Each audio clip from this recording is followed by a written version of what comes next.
Hi friends, ఇప్పుడు నా కొత్త ఛానల్ ఈ పేరంటే వి వ్లాగ్స్.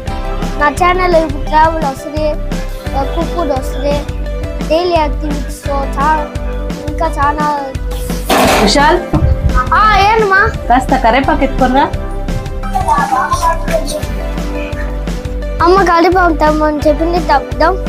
ఇవి చాలా పోసే తమ్ముంటారు మొట్టమొదటిలో ఉండే నా తంటాం. మా చెట్టు చూపిస్తానండి, చూడండి. మా కరివేపాకు చెట్టుని ఎంత బాగా వచ్చిందండి. ఇప్పుడు కోసం పోయి అమ్మకి ఇద్దాం. అమ్మకి ఇప్పుడు కరివేపాకు ఇద్దాం. అందరికి లైక్ చేయండి, సబ్స్క్రైబ్ చేసుకొని బెల్ ఐకాన్ మా ఇదిగోమ్మా అమ్మకి కరివేపాకు ఇచ్చాం. అమ్మ హ్యాపీ. నెక్స్ట్ వీడియో కలుద్దాం. బాబాయ్.